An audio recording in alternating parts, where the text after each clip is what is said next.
کہاں، اور supreme court کی رولنگ کو وہ کی بات تھی، وہ سپریم کورٹ یہ کہہ رہا تھا ایک جگہ ہمیں بتا دو کہ کیا پارٹی ہیڈ فیصلہ کرتا ہے یا پارلیمنٹری ہیڈ فیصلہ کرتا ہے، بس یہ چاہتا. کیونکہ پارلیمنٹری ہیڈ نے فیصلہ کیا تھا اور پرویز الہی جیت گیا تھا، یہ کہہ رہے تھے کہ نہیں جی پارٹی ہیڈ جس کو انہوں نے آصف زرداری گیا اس کو شام کو مل کے اور اس نے اس کو کہا کہ جی پارٹی ہیڈ نے دوسرا فیصلہ کر دیا. اب قانون کے اندر واضح سب کو ہے، کسی وکیل سے پوچھ لیں کہ کسی صورت یہ جو یہ کہہ رہے تھے وہ غلط تھا کہ پارٹی ہیڈ کا نہیں فیصلہ تھا، یعنی چودھری شہزاد کا فیصلہ نہیں تھا. کیا کیا انہوں نے نہیں کیا عدلیہ سے، سارے وہ ایک سے ایک بڑا ملک کا ڈاکو بیٹھ گیا ٹیبل پہ اور ایک سے ایک شروع ہو گیا برا، کوئی عدالتوں کو برا بھلا کہنا، تھریٹن کرنا، یعنی دھمکیاں دینا. اور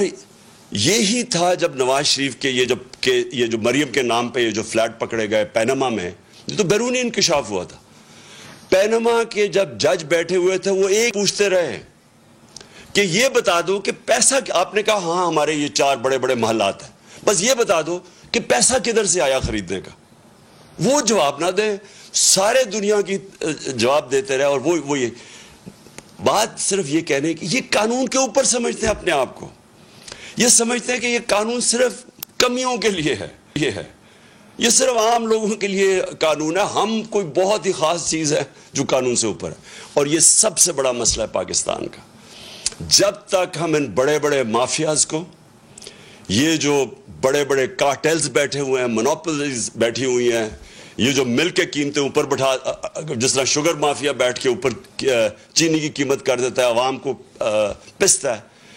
جب تک ہم ان لوگوں کو قانون کے نیچے نہیں لے کے آئیں گے پاکستان ترقی نہیں کر سکتا.